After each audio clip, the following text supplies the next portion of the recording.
Karibuni katika makala hii inayotupia jicho mwendelezo wa hujuma dhidi ya Chama cha Demokrasia na Maendeleo Chadema, hususan chini ya uongozi wa mwenyekiti wake Mheshimiwa Tundu Antipas Lissu aliingia madarakani Januari 21 mwaka huu 2025. Lakini kabla ya kuingia katika makala hii, niwashukuru nyote mnaotembelea channel hii.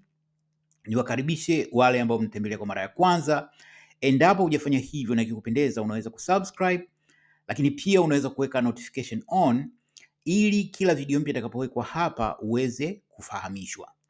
Kadhalika, licha ya habari hizi za siasa, channel hii pia inajikita kwenye habari za kitaifa na kimataifa, chambuzi, masuala ya intelijensia na pia kuna kozi hapa. Kwa hiyo unapotembelea channel hii, licha ya kuhabarika, pia unapata fursa ya kuelimika. Baada ya utangulizi huo, nielekee sasa kwenye mada husika, na mada yenyewe ni kuhusu mwendelezo wa hujuma dhidi ya Chama cha Demokrasia na Maendeleo Chadema, hususan chini ya uongozi mpya wa mwenyekiti Mheshimiwa Tundu Antipas Lissu aliyeingia madarakani Januari 21 mwaka huu 2025. Na kubwa zaidi ni uamuzi wa ofisi ya msajili wa vyama vya siasa kuiandikia Chadema kwamba imjibu mjumbe wa baraza kuu la chama hicho Lembrus Mchome ndani ya wiki moja. Maelezo ni kwamba ofisi hiyo imeitaka Chadema iwe imewasilisha maelezo kuhusu malalamiko ya Mchome, ambaye awali aliwasilisha malalamiko kwa ofisi ya msajili akilalamikia kikao cha baraza kuu la taifa la Chadema kilichofanyika Januari 22 mwaka huu kwamba kilikuwa batili kwa sababu hakikutimiza masharti ya katiba ili kuwa kikao halali.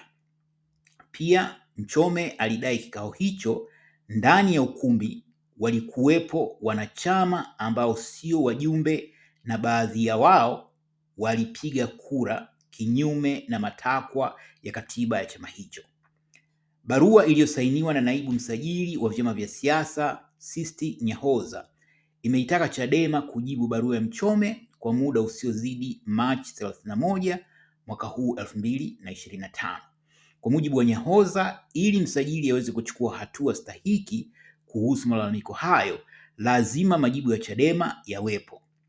Na jana Machi 24, akizungumzia hatua iliyofikiwa dhidi ya malalamiko ya Mchome, Nyahoza alieleza kwamba tayari wameiandikia Chadema ili walete maelezo. Utaratibu ni kwamba ukilalamikiwa ukapewa barua na wewe ujibu. Tumewapa wajibu hadi Machi 31 na Mchome tumempatia baraka, alisema huyo Nyahoza. Pia mkurugenzi wa mawasiliano na uenezi wa Chadema Brenda Rupia amethibitisha chama hicho kupokea barua hiyo, akisema watajibu ndani ya muda. Tumepokea barua kutoka kwa msajili na ametupatia muda wa kujibu na tutaijibu kwa wakati, alisema huyo kiongozi wa Chadema.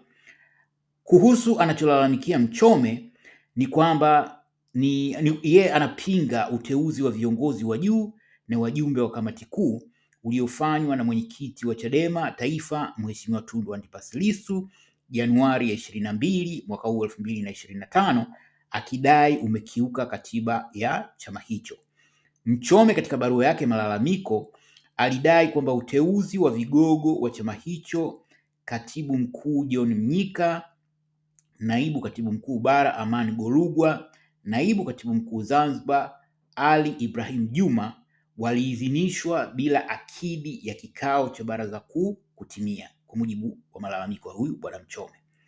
Katika barua ya malalamiko yake, Mchome aliwataja wajumbe wa kamati kuu walioteuliwa na kuidhinishwa na kikao hicho kuwa ni Godbless Lema, Rose Mayemba, Salma Kasanzu, Hafidh Ali Saleh na Dr. Rugemeleza Nshala, akidai uteuzi wao ni batili.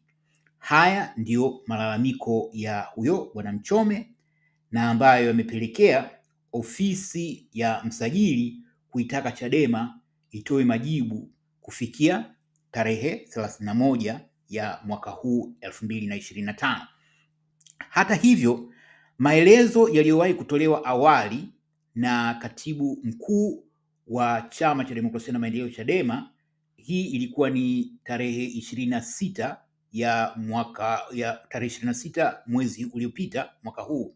Mheshimiwa Mnyika kupitia akaunti yake ya mtandao wa kijamii wa X, zamani Twitter, alieleza kwamba tarehe 24 Januari 2025 nilimtumia ujumbe huyo bwana Mchome kuwa majibu ya barua yake yako tayari, aje achukue ofisini kama alivyoleta barua ya awali. Akasoma ujumbe huo, ukawa na blue tick na akajibu. Badala ya tarehe 25 Februari 25 kutaka katibu mkuu amjibu, ni kwa nini hakusema ukweli kuwa majibu yake yako tayari, isipokuwa yeye mwenyewe hajayafuata, au kupendekeza atumie kwa njia ipi mbadala?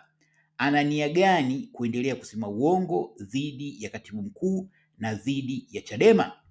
Haya yalikuwa ni maelezo ya Mheshimiwa Mnyika tarehe 26 mwezi uliopita mwaka huu 2025, takriban mwezi mmoja, kwa sababu ni tarehe 25.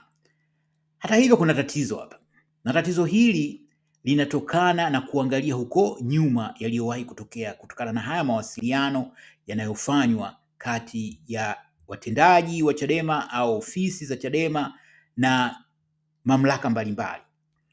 Kwa sababu kinachotafutwa katika hili sio swala la akili. Kinachotafutwa katika swala hili ni lengo la muda mrefu la kuihujumu Chadema. Zimekuwa zikifanyika jitihada za muda mrefu kutafuta visingizio vya kuiadhibu Chadema. Huko nyuma zimeshawahi kufanyika jitihada mbalimbali za kujaribu kukifuta hiki chama. Yayumkinika kusema kwamba hilo haliwezekani, lakini katika desperation waliokuwa nayo watawala hakuna lisilowezekana. Sasa katika hili labda Mheshimiwa Mnyika angeweza kujitengenezea mazingira mazuri zaidi kwa kuweka ushahidi huu hadharani. Na ushahidi ambao anatakiwa kuweka hadharani ni pamoja na hii message iliyotumiwa au message hiyo aliyotuma na ikaonyesha kwamba kuna tick, kuna blue tick kwamba imesomwa. Kwa hiyo angeweza kuchukua hata screenshot na kuweka hadharani. Sio lazima, lakini katika kukabiliana na hao watu wenye hujuma ni muhimu kuweka rekodi sawia. Kwa nini hili ni muhimu?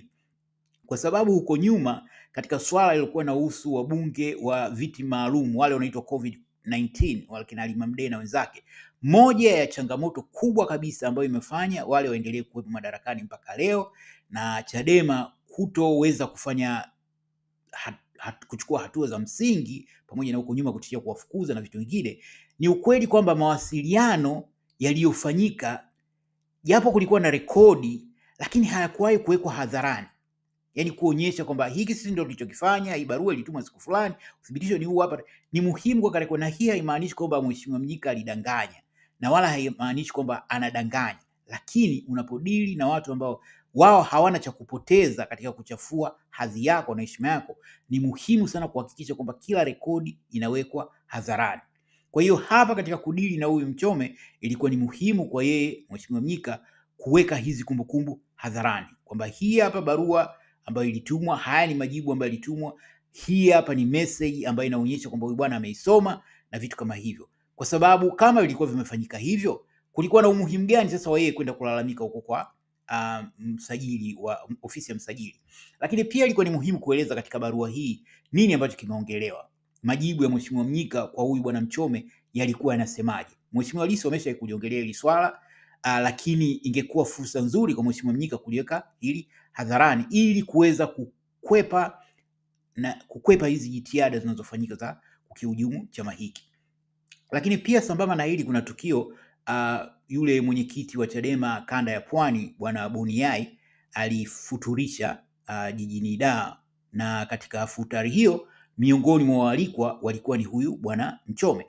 Sasa katika mazingira ya kawaida, huyu ni mtu ambaye anafanya jitihada ya kukiumiza chama, kakipeleka chama kwenye ofisi ya msajili, amefungulia mashtaka na vitu kama hivyo, kwa sababu katika hizo jitihada za kutaka kukiumiza chama, japo pengine hayahusiani moja kwa moja, lakini inatoa taswira gani? Kwa sababu mtu anayekihujumu chama, mnapokuwa naye pamoja ni kama mnamuunga mkono katika ajenda yake. Kwa hiyo uwepo wa huyu bwana Mchome katika tukio hili la Boniai kidogo inazua maswali. Basi mimi nilitaka niwaletee hii kuwapa maelezo, na naishi hapa. Asanteni na kwaherini.